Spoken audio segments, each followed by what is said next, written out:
आज हम समझेंगे कि रेजिड्यूरी पावर्स क्या होते हैं और इंडिया की कॉन्स्टिट्यूशन में इनका रोल क्या है। फिर हम स्ट्रक्चर और फॉर्म को क्लियर करेंगे और फाइनली व्हाई नीडेड, चैलेंजेस और फ्यूचर डायरेक्शन को कनेक्ट करके देखेंगे ताकि कॉन्सेप्ट बिल्कुल एग्जाम रेडी बन जाए। Let's use a simple diagram to make the relationship easier to see. सबसे पहले मीनिंग को सिंपल बनाते हैं।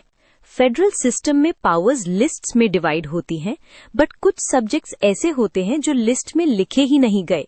रेजिड्यूरी पावर्स का आइडिया यही है, जो चीजें लिस्टेड नहीं हैं, उन पर लॉ बनाने का पावर किसके पास होगा। अब कॉन्स्टिट्यूशन में इसका बेस देखें। ये इम्पोर्टेंट इसलिए है क्योंकि आंसर में सोर्स मेंशन करना क्रेडिबिलिटी बढ़ाता है। इंडिया में रेजिड्यूरी पावर जनरली सेंटर के पास है और कॉन्स्टिट्यूशन ने इसको क्लियरली एंकर किया है स्पेसिफिक प्रोविजंस में। स्ट्रक्चर को समझने के लिए हम लिस्ट्स को एक मैप की तरह ट्रीट करते हैं। यूनियन लिस्ट में नेशनल इंपॉर्टेंस, स्टेट लिस्ट में लोकल मैटर्स, कॉन्करेंट में शेयर्ड एरियाज।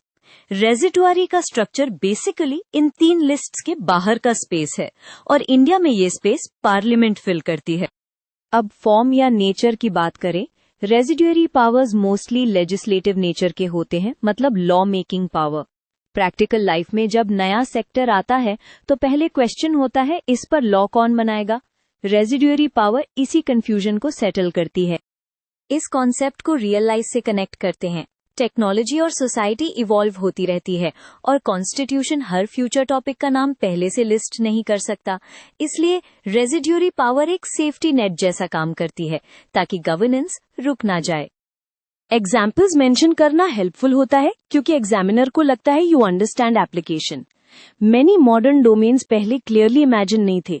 जब तक स्पेसिफिक एंट्रीज क्लैरिफाई नहीं होती, पार्लियामेंट रेजिड्यूरी बेसिस पर इंटरवीन कर सकती है, स्पेशली नेशनल स्केल इश्यूज में। अब चैलेंजेस पे आते हैं, क्योंकि यहीं से एनालिसिस स्ट्रांग होता है। रेजिड्यूरी सेंटर को स्ट्रांग बनाता है, पर इससे फेडरल बैलेंस का टेंशन आ सकता है। कभी कभी डिस्प्यूट होता है कि सब्जेक्ट ट्रूली अनलिस्टेड है या किसी एग्जिस्टिंग एंट्री में फिट हो सकता है। फ्यूचर डायरेक्शन को एक टीचर स्टाइल फ्रेमवर्क में सोचते हैं। क्लैरिटी, कोऑपरेशन और कैपेसिटी। जैसे जैसे नए एरियाज आएंगी, सेंटर और स्टेट्स को कोऑपरेटिव फेडरलिज्म के थ्रू रोल्स डिफाइन करने होंगे। कोर्ट्स का रोल भी रहेगा, but better is that policy coordination पहले से स्ट्रांग हो। अब एक क्लीन कंक्लूजन लाइन बनाते हैं। रेजिड्यूरी पावर्स का कोर पर्पस है गवर्नेंस को फ्यूचर रेडी रखना, लेकिन साथ ही इस पावर को रिस्पॉन्सिबली यूज करना पड़ता है ताकि इंडिया का फेडरल बैलेंस हेल्दी रहे। बस इसी फ्रेमिंग के साथ आपका आंसर कंप्लीट और वेल राउंडेड लगेगा।